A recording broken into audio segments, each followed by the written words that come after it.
The morning started like any other morning on the ranch. Mary Hartford woke up early, just as the sun was beginning to peek over the hills. She made coffee the way her husband liked it, strong and hot. But when she called out for him, there was no answer. The house felt strangely quiet. She walked out to the barn, her boots crunching on the gravel path. That's when she saw him. Her husband lay there on the cold barn floor, completely still. Mary's scream echoed across the empty fields. She ran to him, shook him, called his name over and over. But it was too late. He was gone. The next few hours passed in a blur of shock and tears. Mary couldn't think straight. She couldn't believe this was happening. They had just celebrated their first wedding anniversary 2 months ago. They had plans, dreams of starting a family, of building something beautiful together on this land. But before she could even begin to process what happened, the door of her house burst open. Her mother-in-law, Mrs. Hartford, stormed in with her brother-in-law right behind her. Their faces were twisted with anger, not grief. The sheriff followed them, looking uncomfortable but determined. Mrs. Hartford pointed her finger directly at Mary's face. Her voice was shaking with rage as she spoke. "You killed my son. You poisoned him for his land, you evil woman." Mary felt like the ground had disappeared beneath her feet. "What now?" "I loved him. How can you say that?" But Mrs. Hartford wasn't listening. She turned to the sheriff and demanded he search the house. Mary stood frozen, unable to understand what was happening. This couldn't be real. This had to be some terrible nightmare. The sheriff began looking through Mary's things. He checked the kitchen, the bedroom, the cupboards. Then he reached into the pocket of Mary's apron that was hanging by the door. He pulled out a small glass vial. Mary had never seen it before in her life. "What's this?" the sheriff asked, holding it up to the light. "I don't know," Mary said, her voice barely a whisper. "That's not mine. I've never seen that before." Mrs. Hartford let out a bitter laugh. "Of course you'll deny it. What else would a murderer say?" The sheriff looked at the vial carefully, then at Mary. His eyes had changed. There was suspicion there now, doubt. "Ma'am, I'm going to have to take you in for questioning." "But I didn't do anything," Mary protested. "Someone put that there. Please, you have to believe me." Nobody was listening. The brother-in-law, who had always been polite to her before, now looked at her with pure hatred. Mrs. Hartford was crying now, but her tears seemed more like weapons than genuine grief. Within an hour, Mary was sitting in the back of a wagon, her hands tied, being taken to the town jail. People came out of their houses to watch her pass. Women whispered behind their hands. Men shook their heads in disgust. News traveled fast in their small Wyoming town, and Mrs. Hartford's version of events had already spread like wildfire. By the time Mary reached the jail, she was no longer a grieving widow. She was a suspected killer. The sheriff put her in a small cell with iron bars. The walls were cold stone, and there was just a thin mattress on a wooden frame in the corner. Mary sat down on that mattress and tried to make sense of everything. Just this morning, she had been a wife. She had a home, a husband who loved her, a future. Now she had nothing. Worse than nothing. She had a noose waiting for her. She thought back to how she'd met her husband at a church gathering 18 months ago. He had been kind, gentle, hardworking. His family had seemed nice too at first. Mrs. Hartford had even smiled at their wedding. But Mary remembered now how that smile never quite reached her eyes. She remembered the little comments, the way Mrs. Hartford would correct how Mary cooked or cleaned or dressed, and the brother-in-law. He had always asked too many questions about the ranch, about the land, about what belonged to who. Mary had thought he was just interested in his brother's life. Now she wondered if there had been something darker behind those questions. As night fell, Mary heard the sounds of the town outside her cell window. People were angry. They were calling for justice. But what they really wanted was revenge. Mrs. Hartford had spent years building her reputation in this town. Everyone knew her, respected her, believed her. Mary was an outsider, a woman who had come from another county, someone with no family nearby to defend her. The more Mary thought about it, the more she realized how perfectly she'd been set up. The vial in her pocket, the timing, the way Mrs. Hartford had the sheriff ready to go before Mary even knew what was happening. This wasn't a sudden accusation. This had been planned, but why?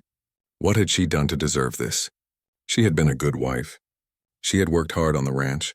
She had tried to be kind to her husband's family, even when they made it clear she wasn't really welcome. Then it hit her. The land. It had always been about the land.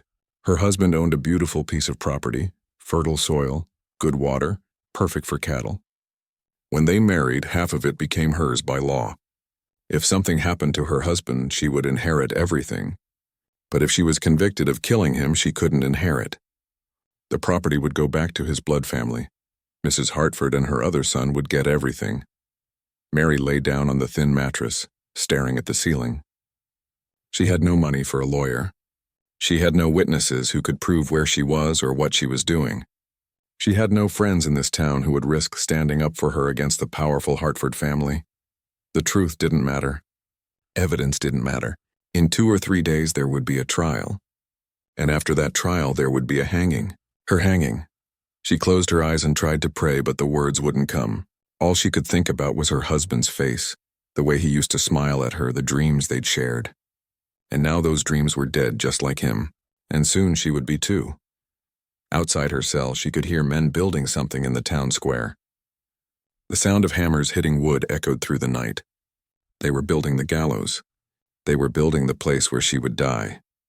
Mary pulled the thin blanket over herself and tried not to cry.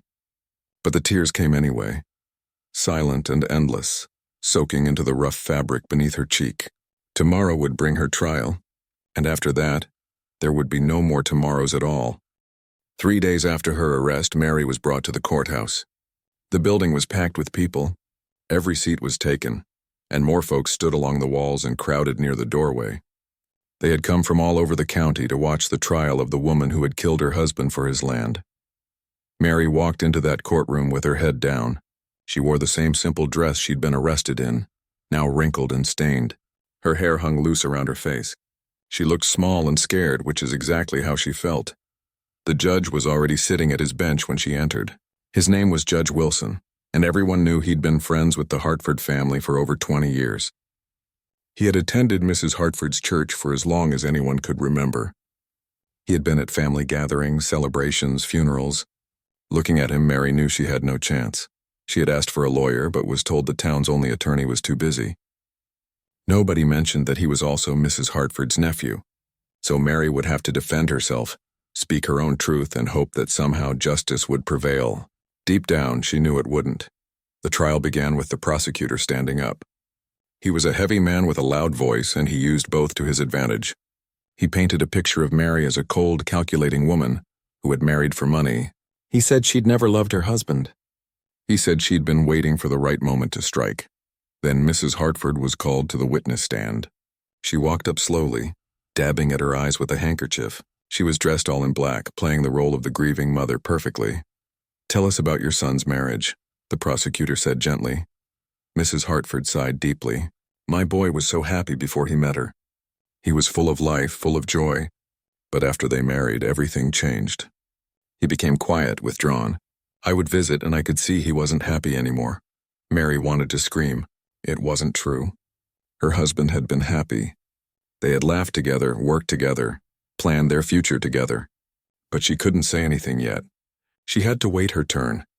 "Did you ever witness any conflicts between them?" the prosecutor asked.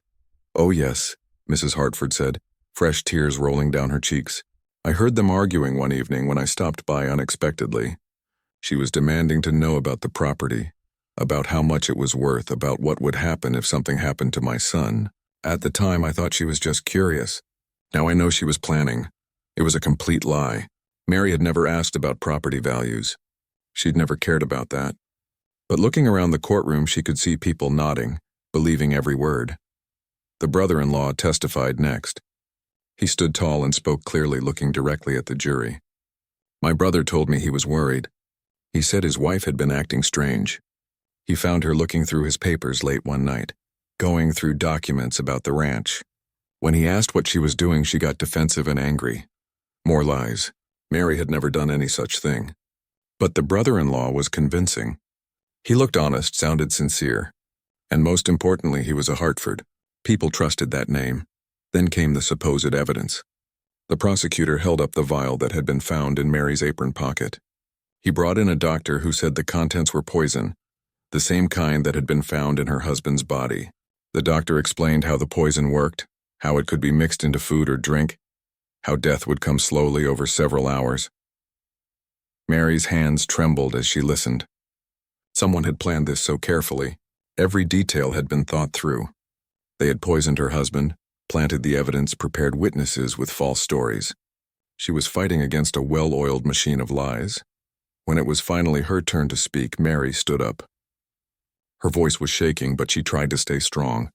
I loved my husband. I would never hurt him. That vial isn't mine. I never saw it before the sheriff found it. Someone put it there to frame me.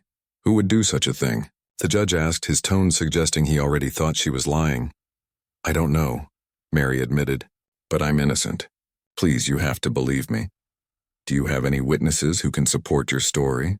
The prosecutor asked. Mary looked around the courtroom. There were people there she'd met, people who had come to her home, people she'd smiled at in church. But not one of them would meet her eyes. They all looked away. I have no witnesses, she said quietly. The prosecutor smiled. Of course you don't, because there's nothing to witness except your guilt. Mary tried to explain about the arguments Mrs. Hartford claimed to have heard. Those conversations never happened. She's lying, and I never went through my husband's papers. Why would I? I had no reason to. You had every reason, the prosecutor shot back. You wanted to know exactly what you would gain from his death. But I didn't want him dead. Mary's voice broke. He was my husband. I loved him. We were building a life together. The prosecutor turned to the jury. She expects you to believe that someone else killed her husband and framed her for it. But who and why? The simple truth is obvious. She married him for his property. When she got impatient, she poisoned him. The evidence is clear. The motive is clear. The guilt is clear. Mary wanted to say more, to fight harder, but what could she say? She had no proof of her innocence. She only had her word against theirs, and their word carried the weight of years of respect and standing in the community. The judge instructed the jury to deliberate. They filed out of the courtroom, and Mary was taken back to a small holding room. She sat there, hands clasped together, praying for a miracle. She didn't have to wait long. Less than 20 minutes later, the jury returned. Their faces told her everything she needed to know before they even spoke. Have you reached a verdict? The judge asked. We have, Your Honor, the foreman said. We find the defendant guilty of murder. The courtroom erupted in noise. Some people cheered. Others gasped. Mrs. Hartford let out a sob that sounded more like triumph than grief. The brother-in-law sat back with a satisfied smile. Mary felt like she was falling, even though she was still standing. Guilty. They had found her guilty. For a crime she didn't commit. For murdering a man she had loved with all her heart. The judge banged his gavel for silence. Then he looked at Mary with cold eyes. You have been found guilty of the murder of your husband. For this crime I sentence you to death by hanging. The execution will take place at dawn 2 days from now. May God have mercy on your soul. Mary couldn't speak. She couldn't move. Guards had to help her walk out of the courtroom because her legs wouldn't work properly. As they led her away, she heard Mrs. Hartford's voice ring out, Justice for my son. Finally, justice. But there was no justice here. Only lies, hatred, and greed. And in 2 days, those lies would kill her just as surely as poison had killed her husband. Back in her cell, Mary collapsed onto the mattress. The trial had been nothing but a show. A performance designed to give her murder a thin coating of legality. The verdict had been decided before she ever stepped into that courtroom. She thought about running, but the cell was solid and the guards were alert. She thought about fighting, but she was one woman against an entire town. She thought about screaming the truth until someone believed her, but nobody wanted to hear the truth. All she could do now was wait for dawn, wait for the rope, wait for the end of a life that had been stolen from her by people who had never even given her a chance. The night before her execution felt longer than all the nights of Mary's life put together. She sat on the thin mattress in her cell, watching shadows move across the stone walls as the moon slowly crossed the sky. Every minute felt like an hour. Every hour felt like forever. She thought about her childhood, growing up on a small farm with parents who had loved her. They had both passed away from fever 3 years ago, within weeks of each other. If they were alive now, they would have fought for her. They would have hired lawyers, brought witnesses, made noise until someone listened. But they were gone, and she had no one. That's probably why Mrs. Hartford had seen her as the perfect target. A woman alone in the world, with no family to ask questions or demand answers. Easy to accuse, easy to convict, easy to get rid of. Mary remembered the day she'd met her husband at the church social. He had been shy at first, standing off to the side while others danced and laughed. She had approached him, started a conversation about the weather and the crops. He'd smiled, and that smile had lit up his whole face. Their courtship had been simple and sweet. He would visit her at the boarding house where she worked. He would bring her wildflowers from the fields. They would take walks and talk about everything and nothing. He'd told her about his dreams for the ranch, about the house he wanted to build, about the family he hoped to have someday. When he proposed, Mary had cried happy tears. She had thought her lonely days were over. She had thought she'd found a home, a partner, a future. She had been so young and so foolish and so full of hope. The wedding had been small but beautiful. Mrs. Hartford had been there, dressed in her finest clothes, smiling for the guests. But Mary remembered catching her eye once during the ceremony just for a moment. The look Mrs. Hartford had given her was cold, evaluating, almost hostile. Mary had dismissed it at the time, thinking she was imagining things. Now she knew better. Living on the ranch with her husband had been the happiest time of Mary's life, despite Mrs. Hartford's constant visits and criticisms. Her husband had been patient and kind. He'd taught her how to care for the cattle, how to mend fences, how to read the weather. They'd worked side by side from sunrise to sunset, and at night they'd sit on the porch and watch the stars come out. Mary had thought she knew what love was before, but she hadn't. Not really. Love was the way her husband would make her coffee in the morning when she was tired. Love was how he'd hold her hand during storms because he knew she was afraid of lightning. Love was the way he'd talk about their future children as if they were already real, and now he was dead, and she would soon follow him. Except he would be remembered as a victim, and she would be remembered as a killer. Around midnight, the old guard came by. His name was William, but everyone called him Old Pete. He was close to 70, with white hair and kind eyes. He'd been the only person in this whole town who had treated Mary like a human being since her arrest. "Brought you something better than that slop they usually serve," Pete said quietly, sliding a plate through the slot in the cell door. It was real food, bread, cheese, some dried meat, and even a piece of apple pie. "Thank you," Mary whispered. "You've been very kind to me." Pete shook his head sadly. "Ain't right, what's happening to you? I've seen a lot in my years, and I've got a nose for truth and lies. You didn't kill your husband." Mary felt tears spring to her eyes. It was the first time anyone had said they believed her. "It doesn't matter now. Tomorrow I'll be dead anyway." "I know," Pete said, and he looked genuinely sorry. "I wish there was something I could do. If I was a younger man, if I had some power in this town, I'd fight for you. But I'm just an old guard. Nobody listens to me." "You've done enough by being kind," Mary said. "That's more than anyone else has given me." After Pete left, Mary tried to eat, but the food stuck in her throat. She managed a few bites, not wanting to waste his kindness, but eventually gave up. She went to the small window of her cell and looked out at the town square. She could see it clearly in the moonlight. The gallows. They had finished building it that afternoon. The wooden structure stood in the center of the square like a monument to injustice. Tomorrow morning she would climb those steps. Tomorrow morning they would put a rope around her neck. Tomorrow morning Mary would stop existing.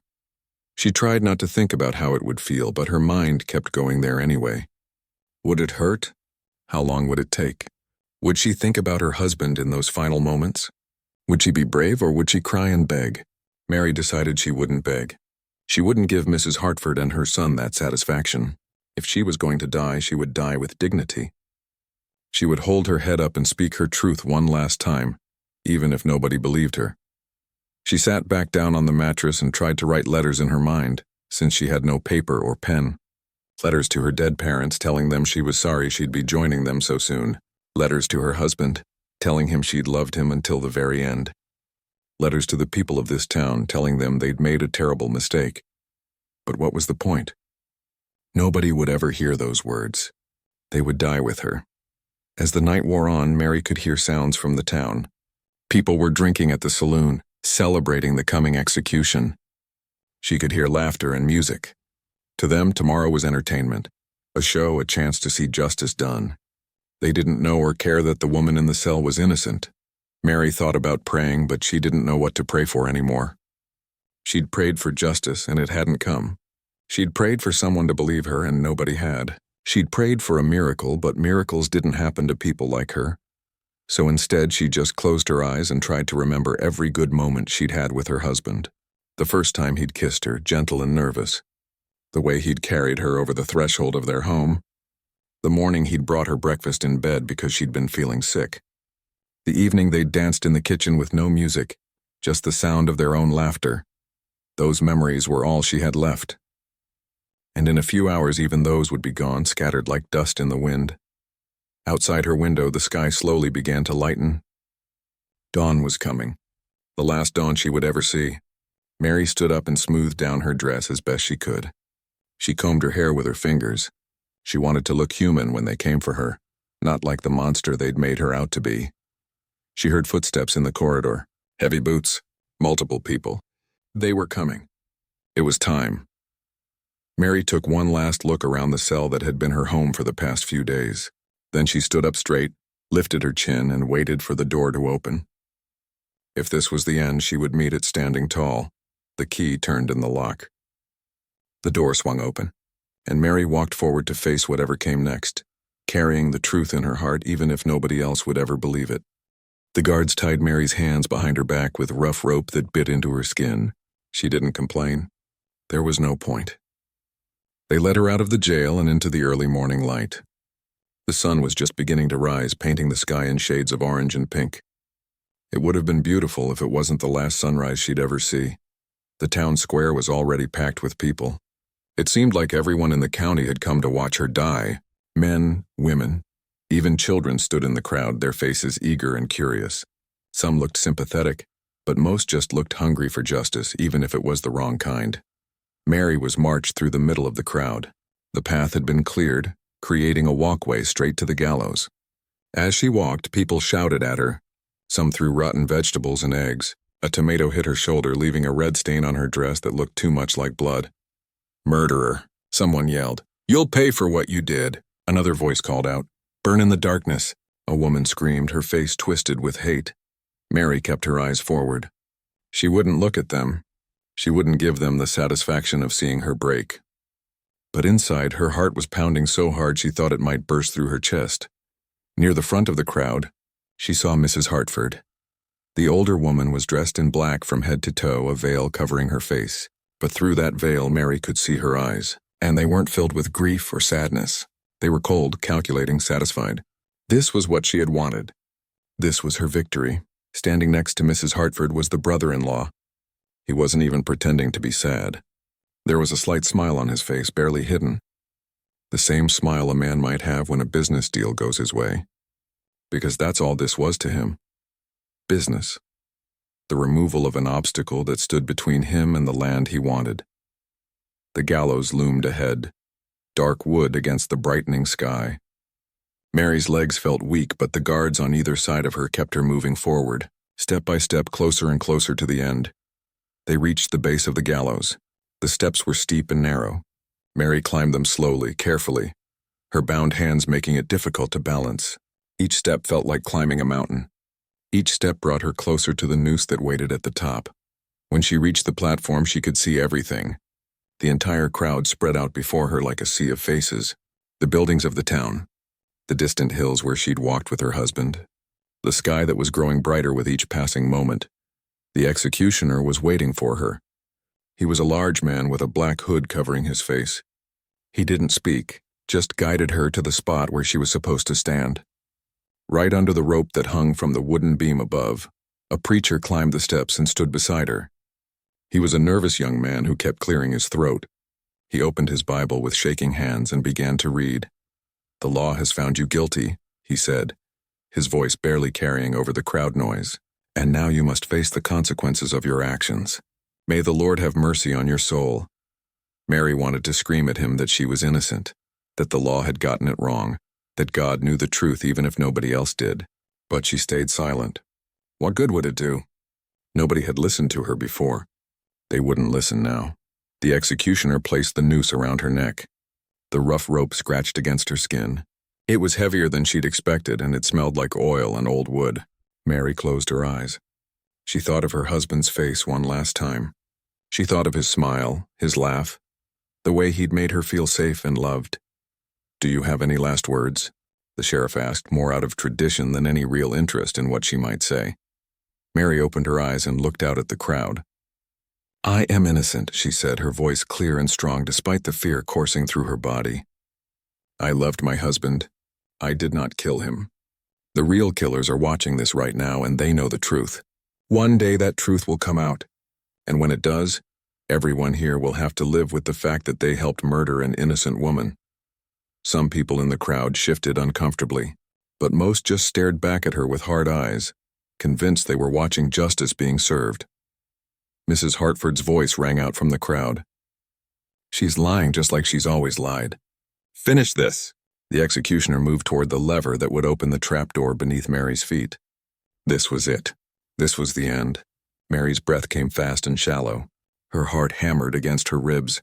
She tried to be brave, tried to stay calm, but terror was washing over her in waves. The executioner's hand was on the lever. He was preparing to pull it. Mary braced herself, not knowing what else to do. She whispered a prayer under her breath, asking for forgiveness for any real sins she'd committed, and asking God to watch over her husband's soul. The lever began to move, and then a voice cut through the morning air like a knife. Stop this right now. Everyone froze. The executioner's hand stopped on the lever. The crowd turned as one to look at where the voice had come from. A man on horseback was pushing through the crowd. He was tall, with sun-weathered skin and the kind of build that came from hard work. His clothes were dusty from travel, and he had a leather satchel slung over his shoulder. Nobody in town had ever seen him before. Who are you? The sheriff demanded, clearly annoyed at the interruption. The stranger dismounted and walked toward the gallows with purpose. His face was serious, almost angry. My name is Robert Mitchell. I'm a cattle rancher passing through this territory, and I have information about this case that you need to hear before you make a terrible mistake. The trial is over, the sheriff said. Justice has been served. Justice? Robert's voice was sharp. This isn't justice. This is murder, and if you pull that lever, you'll all be guilty of it. The crowd began to murmur. Some people looked uncertain now. Others were angry at this stranger who dared to interrupt. Mrs. Hartford's voice called out, This man has no authority here. He's a stranger who knows nothing about this case. Continue with the execution. But the sheriff held up his hand. Something in Robert's eyes, some certainty, made him pause. What information do you have? Robert reached the platform and looked up at Mary for the first time. Their eyes met, and Mary saw something there she hadn't seen in days. Belief. This man believed she was innocent. She didn't know how or why, but she could see it in his face. Last night I stopped at the saloon in this town, Robert said, his voice carrying across the now silent square. I heard people talking about this hanging, about the trial, about the conviction. Something about the whole story bothered me. It was too neat, too convenient. So I started asking questions. What kind of questions? The sheriff asked, and now he sounded less certain, less confident. Questions about who had the most to gain from this man's death, Robert said. Questions about the evidence. Questions about the witnesses. And the answers I got made me realize that you're about to hang the wrong person. The crowd erupted in noise. Some people were angry, some were confused, some were curious. The sheriff looked torn between continuing with the execution and hearing what this stranger had to say. Robert pulled papers from his satchel and held them up. I have evidence here that proves Mrs. Hartford's son did not die by his wife's hand. I have witness statements. I have proof of debts and motives and lies. If you kill this woman now, the blood of an innocent will be on all your hands. Mary felt the rope still around her neck, but for the first time since this nightmare began, she felt something else too. Hope. It was fragile and small, but it was there.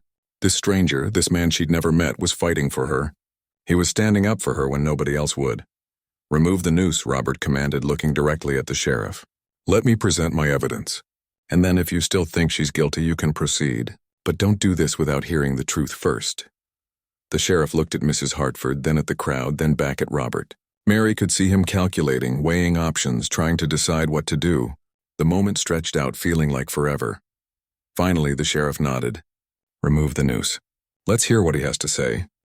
The executioner removed the noose from Mary's neck. She gasped, feeling like she could breathe properly for the first time in hours.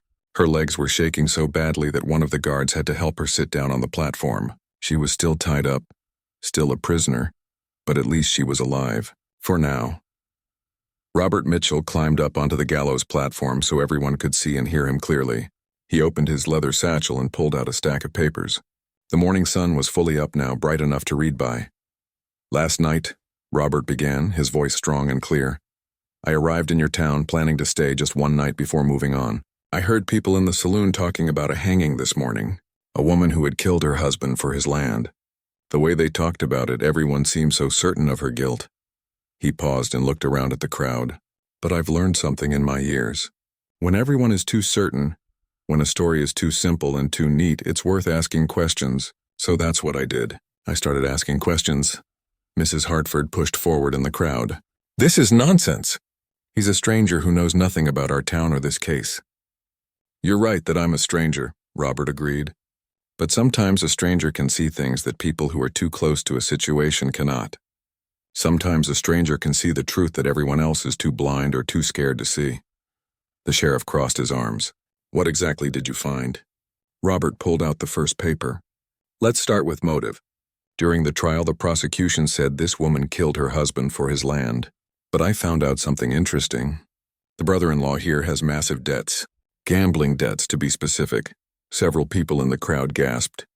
The brother-in-law's face went pale, then red. "That's a lie!" he shouted. "Is it?" Robert pulled out another paper. "This is a statement from the owner of the gambling house 2 towns over. He says you owe him over $3,000. That's a lot of money. The kind of money that might make a man desperate."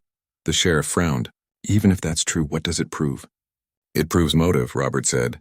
"If this man's brother died and his widow was convicted of murder, who would inherit the land? Not the convicted killer. The property would go to the Blood family, to Mrs. Hartford and her surviving son." Mrs. Hartford's face was getting red now, too. "How dare you accuse us? We loved him. We wanted justice for him." "Did you?" Robert's eyes were hard as he looked at her. "Because I found some interesting things about that justice. Let's talk about the evidence. The vial that was found in the widow's apron pocket." He held up another paper. "Last night I spoke with a pharmacist in this town. Very interesting conversation. He keeps careful records of everything he sells. And according to his records, 2 weeks before the death, someone bought that exact type of vial and the poison it contained." "Yes, the killer bought it," someone in the crowd shouted. "The buyer's name is right here in the pharmacist's ledger," Robert continued. "And it wasn't Mary Hartford. It was her brother-in-law." The crowd went silent. All eyes turned to the brother-in-law, who was backing away slowly. "He told the pharmacist it was for treating sick livestock," Robert continued. "Said his brother needed it for the ranch. The pharmacist thought nothing of it at the time. Why would he? But isn't it interesting that this same poison ended up being used to kill the brother, and the same type of vial ended up in the widow's pocket? That proves nothing," the brother-in-law yelled, but his voice was shaking now. "I did buy medicine for the animals. She must have found it and used it." "Is that so?" Robert pulled out yet another paper. "Then explain this. I found a witness, a traveling worker who was passing through the area. He stopped near the Hartford ranch to sleep rough 2 nights before the murder. He saw someone sneaking around the property late at night. Someone who didn't live there." The brother-in-law was sweating now. "I don't know what you're talking about." "The witness described you perfectly," Robert said. "Height, build, that distinctive hat you wear. He saw you enter the house when everyone was sleeping. He thought maybe you were a family member, so he didn't think much of it. But now we know what you were really doing. You were planting that vial in your sister-in-law's apron." Mary felt tears streaming down her face. Someone had seen it. Someone knew the truth. After all this time of no one believing her, here was proof.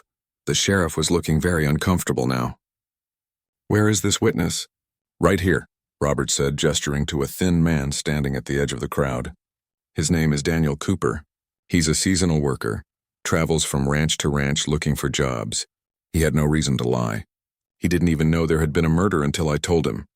Daniel stepped forward nervously. "It's true. I saw him clear as day in the moonlight. Recognized him as soon as I came into town this morning and saw him standing there with that same hat on." The brother-in-law tried to run. He pushed through the crowd, heading for the edge of the square. But several men grabbed him and held him tight. "Let me go," he screamed. "This is all lies." "All of it." Robert wasn't finished. "Let's talk about the testimony during the trial.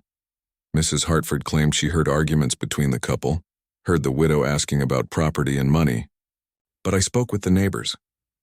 Both families that live closest to the Hartford ranch. Neither of them ever heard any arguments. In fact, they both said the couple seemed very happy together. Mrs. Hartford was backing away now too, her face pale.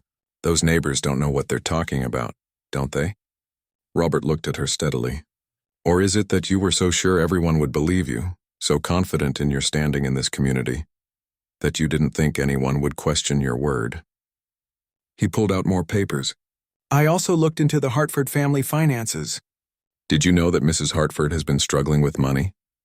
Her late husband left debts when he died. She's been living on the generosity of her sons. But if her surviving son inherited his brother's valuable land, those money troubles would disappear, wouldn't they? The crowd was murmuring now, a sound like angry bees. People were looking at Mrs. Hartford and her son with new eyes, seeing them differently. You have no right, Mrs. Hartford shrieked. No right to come into our town and make these accusations? I have every right to stop an innocent woman from being murdered, Robert said firmly. That's what this is. Murder. You poisoned your own son so you and your other son could take his land. You framed his widow because she was an easy target. A woman with no family, no connections, no one to fight for her. You thought it would be simple. The brother-in-law finally broke. Maybe it was the weight of all the evidence. Maybe it was the way the crowd was looking at him now. Maybe it was guilt or fear or the knowledge that he was caught. It was her idea. He screamed, pointing at his mother. She planned everything. She said it was the only way. She said we'd lose everything if we didn't do something. Mrs. Hartford's face went white. Shut up, shut your mouth. But he couldn't stop now. The words poured out of him like water from a broken dam. She put the poison in his whiskey that night. I didn't want to, but she made me help her. She said if I didn't, she'd tell everyone about my debts, about the money I'd stolen from the ranch. She gave me the vial and told me to put it in the widow's apron. She coached me on what to say in court. She arranged everything. The crowd erupted. People were shouting, some in anger, some in disbelief. The sheriff stood there looking shocked and sick. He'd almost hanged an innocent woman. He'd almost been part of a murder himself. Arrest them both, the sheriff finally said, his voice heavy. Arrest them for murder and conspiracy. Guards moved forward and grabbed both Mrs. Hartford and her son. Mrs. Hartford was screaming, cursing everyone, cursing Robert, cursing Mary. Her son was crying, still babbling about how it was all his mother's idea, how he'd never wanted to hurt anyone. Robert climbed up to where Mary was still sitting on the platform. He pulled out a knife and cut the ropes binding her hands. You're free, he said quietly. You're innocent and everyone knows it now. Mary looked up at him, this stranger who had saved her life. She tried to speak, but no words would come. She was crying too hard, the relief and shock washing over her in waves. The sheriff came up to the platform. He looked ashamed. Mrs. Hartford, I apologize. We made a terrible mistake. If this man hadn't come forward, we would have... He couldn't finish the sentence. They both knew what would have happened. Mary would be dead. The real killers would have gotten away with everything, and this town would have had innocent blood on its hands forever. Robert helped Mary to her feet. Her legs were still shaky, but she could stand. She was alive. Against all odds, despite everything stacked against her, she was alive. The nightmare was over. In the chaos that followed, Mary was taken back to the sheriff's office, but this time not as a prisoner. She was a victim now, and everyone knew it. The guards who had roughly handled her before were suddenly gentle and apologetic. People who had cursed at her just minutes ago couldn't meet her eyes. The sheriff made sure she had water, a chair, a blanket, even though it wasn't cold. He kept apologizing over and over until Mary finally asked him to stop. The words didn't mean anything. Sorry couldn't undo what she'd been through. Sorry couldn't bring her husband back. Robert stayed with her. He sat in the chair next to hers and didn't say much. Just stayed close, like he understood she needed someone nearby who wasn't part of this town, wasn't part of the people who had almost killed her. In another room, Mrs. Hartford and her son were being questioned separately. Mary could hear shouting through the walls. The mother and son were turning on each other now, each trying to put more blame on the other. It was ugly to hear, but Mary listened anyway. She needed to understand what had really happened to her husband. After about an hour, the sheriff came out of the interrogation room looking exhausted and disgusted. He sat down across from Mary and Robert. They've both confessed, he said quietly. The full story. You deserve to know what really happened. Mary nodded, her hands clasped tight in her lap. She was afraid to hear it, but she needed to know. It started with the gambling debts, the sheriff explained. The son had borrowed money from some dangerous people. They were threatening him, saying if he didn't pay up there would be consequences. He went to his mother for help. And she saw an opportunity, Robert said, his voice hard. The sheriff nodded. Mrs. Hartford had been having money troubles of her own. When her husband died 5 years ago, he left debts nobody knew about. She'd been struggling to keep up appearances, borrowing from one person to pay another. She was desperate. So they decided to kill my husband, Mary said, her voice flat. It still didn't seem real. Mrs. Hartford convinced her son that it was the only solution. If your husband died and if you were blamed for it, the property would revert to the Blood family.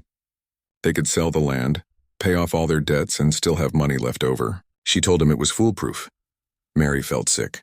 He was her son, her own child. She said she convinced herself he'd be better off, the sheriff said, though he clearly didn't believe it. Said she'd prayed on it and decided it was God's will. That's what she claims anyway. More likely, she was just greedy and desperate and willing to do anything to save herself. Tell her how they did it, Robert said. She has a right to know. The sheriff sighed. Your husband had a routine. Every evening after dinner, he'd sit on the porch and have a glass of whiskey. Just one glass to relax before bed. Mrs. Hartford knew this because she'd visited often enough to see the pattern. Mary remembered. It had been one of her husband's few indulgences. He'd said it helped him sleep, helped his muscles relax after a long day of work. The night before he died, Mrs. Hartford came to visit. The sheriff continued. She brought a pie, said she'd made it special for her son. You were tired that night, do you remember? You went to bed early, Mary did remember. She'd been fighting a cold and had gone to sleep right after dinner. Her husband had kissed her good night and told her to rest. It was the last time she'd seen him alive. While you were sleeping, Mrs. Hartford and her son put the poison in your husband's whiskey. They used just enough that he'd die slowly over several hours. That way they could be long gone before he got really sick.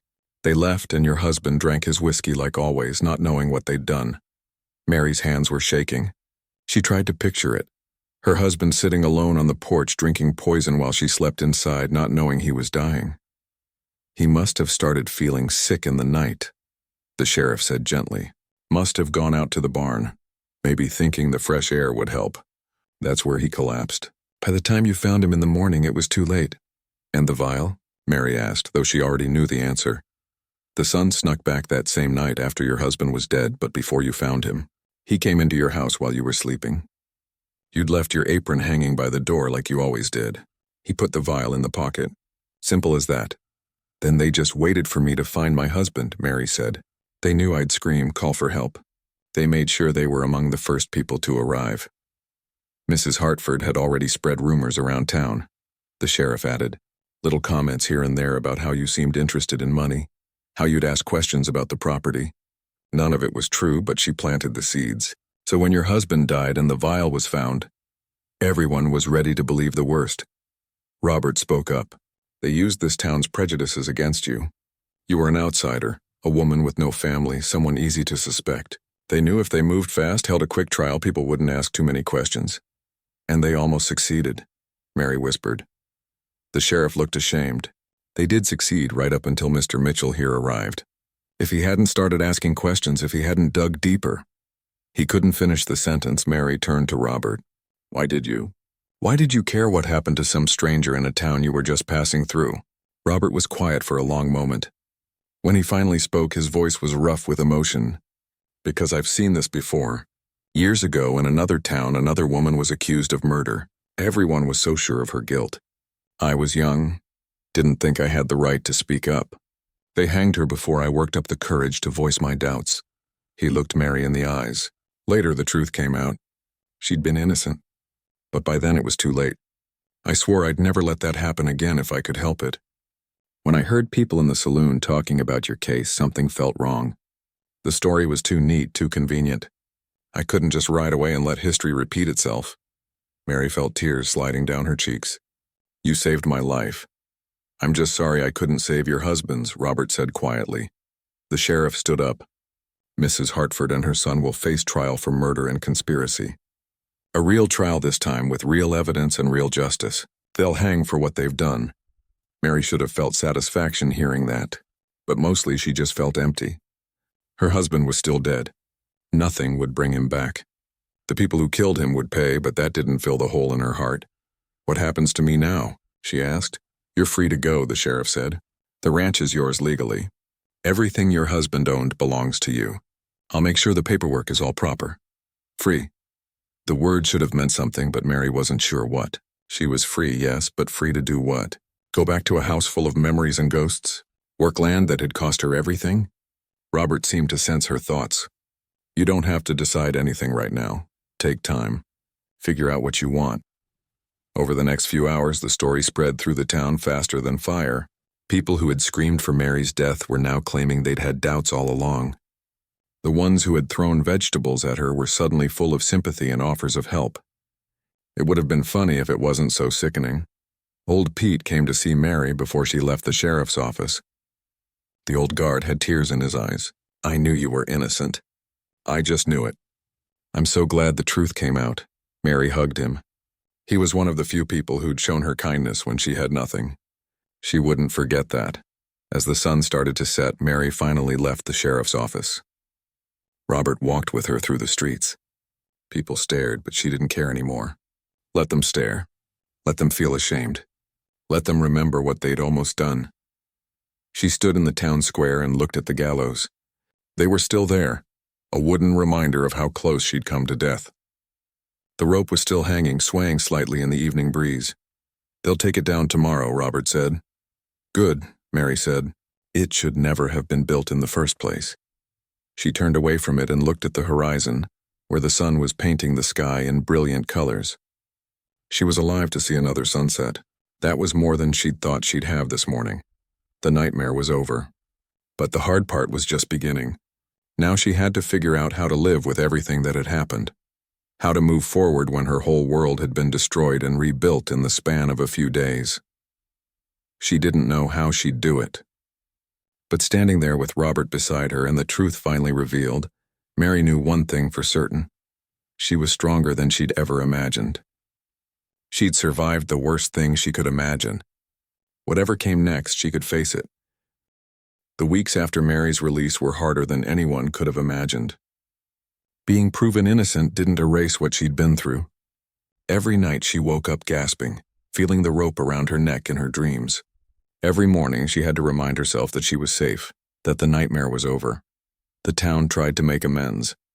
People brought her food, offered help with the ranch, stopped by to apologize. But Mary could see the truth in their eyes. They were embarrassed, ashamed of how easily they'd been manipulated. Their apologies were more about making themselves feel better than actually helping her heal. Most days, Mary couldn't stand to be around them. She stayed at the ranch, working from sunup to sundown, trying to exhaust herself enough that she could sleep without the nightmares. The house felt haunted. She could see her husband everywhere, in the chair where he used to sit, in the bed where they'd slept, on the porch where he'd had his last drink. Old Pete was one of the few visitors she welcomed. He came by once a week with supplies and news from town. He never stayed long, sensing that Mary needed space more than company. But his brief visits reminded her that not everyone in the town had been against her. Mrs. Hartford and her son had their trial last week, Pete told her one afternoon. They were sitting on the porch, watching the sun move across the sky. Both found guilty. They'll hang next month. Mary felt nothing hearing this. No satisfaction, no anger, nothing. That won't bring him back, she said quietly. No, Pete agreed. But at least justice is being served this time. Real justice. After Pete left, Mary sat alone on the porch and thought about her husband. She talked to him sometimes out loud when no one else was around. Told him about her day, about the ranch, about how much she missed him. She liked to think he could hear her somehow. Robert Mitchell had stayed in town longer than he'd planned. He rented a room at the boarding house and came by the ranch every few days. At first, Mary thought he was just checking on her, making sure she was all right. But gradually, she realized he was helping. He fixed the fence that had been broken for weeks. He helped her move cattle from one pasture to another. He showed her tricks for managing the ranch that her husband had never taught her. Robert was patient and kind, never pushing her to talk when she didn't want to. Always there when she needed help, but never overwhelming her with his presence. "You don't have to keep doing this," Mary told him one day. They were mending a gate together, their hands working in comfortable rhythm. You saved my life. You don't owe me anything more. Robert hammered in another nail before answering. I'm not doing it because I owe you. I'm doing it because I want to. Mary looked at him, really looked at him for the first time since that morning on the gallows. He had kind eyes, weathered skin from years of outdoor work, and hands that were strong but gentle. He was maybe 10 years older than her, with gray starting to show in his dark hair. Why did you stay? She asked. You could have moved on weeks ago. Robert set down his hammer and met her gaze. Because I know what it's like to lose everything. I know how hard it is to rebuild when your whole world has collapsed, and I thought maybe I could help, even if it's just by fixing fences and teaching you about cattle. There was something in his voice, a pain that matched her own. What happened to you? Mary asked gently. Robert was quiet for a long time. They went back to working on the gate, and Mary thought he wasn't going to answer. But finally he spoke. I was married once. Her name was Catherine. We had a small ranch, not unlike this one. We were happy. He paused, his hand still on the wood. There was a robbery in town. The general store was broken into, money stolen. Someone accused Catherine of being involved. They said they'd seen her near the store that night. Mary's heart sank. She knew where the story was going. She was innocent, Robert continued, his voice rough. But the evidence looked bad. She'd been in town that evening, and she couldn't prove where she was at the exact time of the robbery. I was away buying cattle in another territory. By the time I got back, she'd already been tried and convicted. Oh no, Mary whispered. I tried to fight it, tried to get a new trial to find evidence of her innocence. But I was young and didn't know how to fight against the system. They hanged her 3 days after I got back. I watched it happen and I couldn't stop it. Tears were streaming down Robert's face now. 6 months later, they caught the real thief. He confessed to everything, including the robbery that Catherine had been accused of. The town tried to apologize, tried to give me money as if that could fix what they'd done. But Catherine was still dead. Nothing could change that. Mary put down her tools and took Robert's hand. She understood now. His pain, his determination to save her, his need to stay and help. He was trying to redeem himself for the wife he couldn't save. I'm so sorry, she said. When I heard about your case, when I saw how rushed everything was, how certain everyone seemed. Robert shook his head. I couldn't let it happen again. I couldn't watch another innocent woman die when I had the power to stop it. They stood there together, two people bound by tragedy and loss, finding unexpected comfort in shared understanding. As more weeks passed, Robert continued to help with the ranch. Mary found herself looking forward to his visits. He made her laugh sometimes, with stories about his travels or mishaps with stubborn cattle. He listened when she needed to talk about her husband, never seeming jealous or uncomfortable with her grief. Slowly, carefully, something grew between them. It wasn't like what Mary had felt for her husband. That had been young love, full of excitement and dreams. This was different, quieter, built on understanding and respect and the knowledge that life could be cruel, but also that two broken people could help each other heal. One evening, they were sitting on the porch watching the sunset. Robert cleared his throat nervously. Mary, I've been thinking. This ranch is a lot for one person to handle, and I've been drifting for years, never really having a home since Catherine died. Mary's heart beat faster. She knew what was coming. I'm not trying to replace your husband, Robert said quickly. Nobody could do that. But I think maybe we could help each other. We both know what it's like to lose everything. We both know how precious and fragile life is, and I've come to care about you. Not out of pity or obligation, but genuinely. I care about you too, Mary admitted. It felt strange to say it, almost like a betrayal of her husband's memory. But she knew in her heart that her husband would want her to be happy, would want her to live a full life, not remain frozen in grief forever. I'm not asking you to marry me right now, Robert said. I know it's too soon, but maybe someday when you're ready, we could think about building something together, a partnership, a life, not trying to recreate what you had before, but something new. Mary thought about it. The ranch held too many memories, too much pain. But she also thought about Robert, about his kindness, about how he'd saved her life and then stayed to help her rebuild it. About how he understood her grief because he carried his own. I think I'd like that, she said softly. Someday. Not yet, but someday. Robert smiled, a real smile that reached his eyes. Someday is good enough for me. The next day, Mary made a decision. She couldn't stay on this ranch forever. It would always remind her of what she'd lost, of the nightmare she'd survived. She needed a fresh start, a new place where she could breathe without feeling the weight of the past crushing down on her. She talked to Robert about selling the property. He agreed it was probably for the best. They could take the money and start over somewhere new, somewhere that didn't know their stories or their pain. The trial of Mrs. Hartford and her son ended with guilty verdicts for both. They were sentenced to hang just as Mary had been. When the execution day came, people expected Mary to attend, to watch justice being served. But she refused. "I won't become like them," she told old Pete when he asked if she'd be there. "I won't take pleasure in watching people die, even people who tried to kill me. That's not justice. That's revenge." Pete nodded, understanding. "You're a better person than most, Mary. Stronger, too." The day of the hanging, Mary and Robert rode out to the far edge of the ranch property. They sat on their horses, looking at the land spread out before them. Mary said a final goodbye to her husband, speaking words only he could hear. Then she turned her horse around and rode toward the future. She didn't look back. 6 months had passed since that terrible morning on the gallows. Mary stood in the town square again, but everything was different now. This wasn't the town where she'd almost died. This was a new place in a neighboring territory where nobody knew her story, where she could just be Mary, not the woman who almost hanged or the widow who was framed. The town was smaller, friendlier. The people here smiled and waved without judgment in their eyes.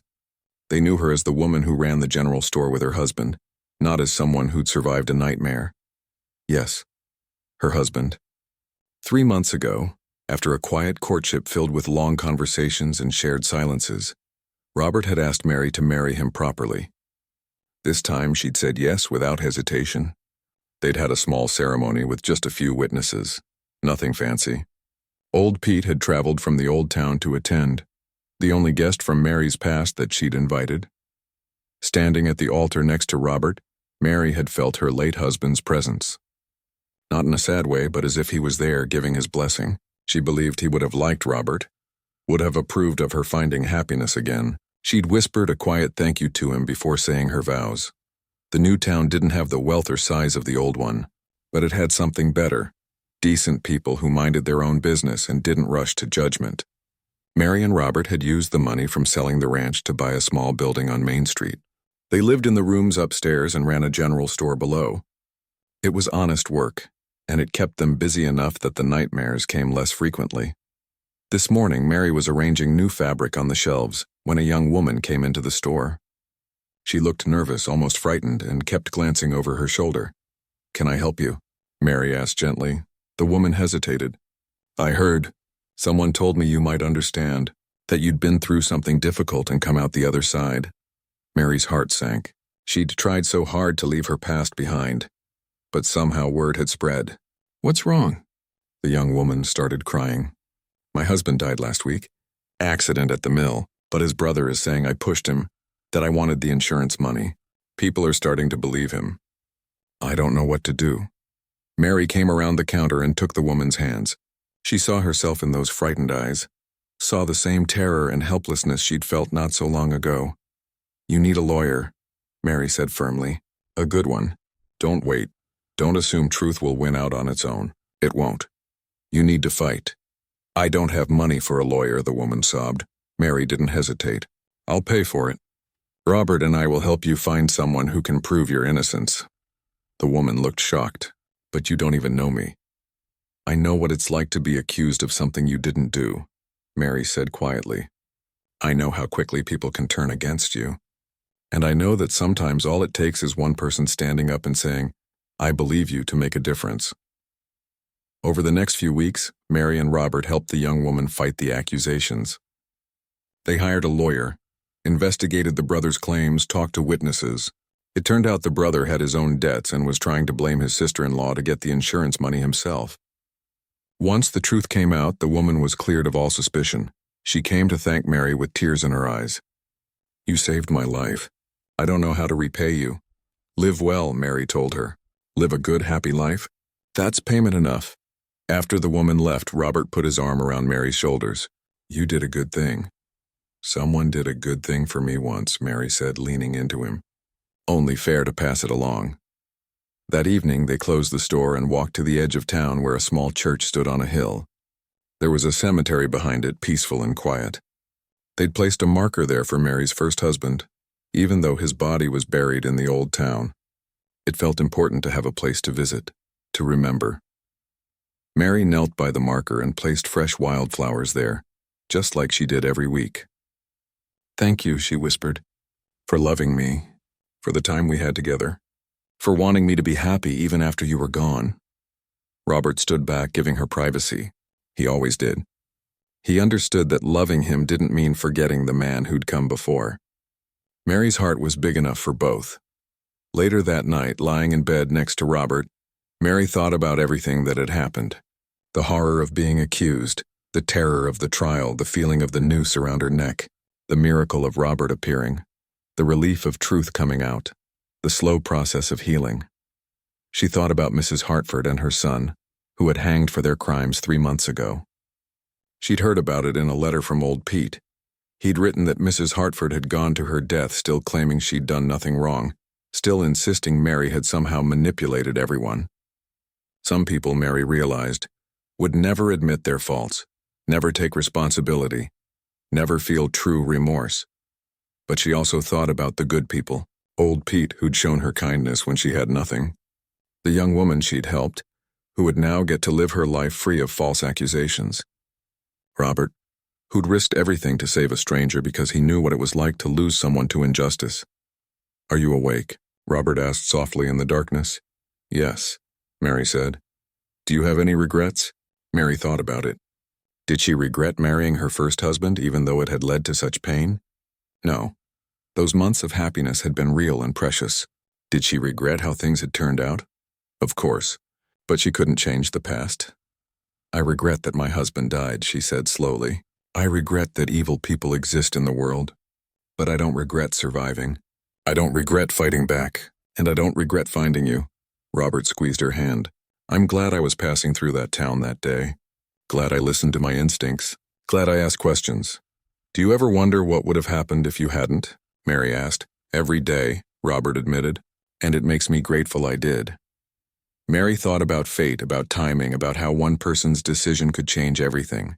If Robert had ridden through a day earlier or a day later, if he'd ignored his doubts, if he'd decided it wasn't his business to interfere, she would be dead.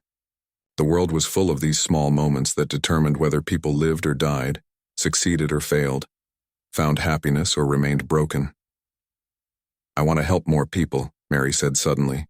"People like that young woman. People who are accused unjustly, who have no one to fight for them." "How?" Robert asked. "I don't know yet.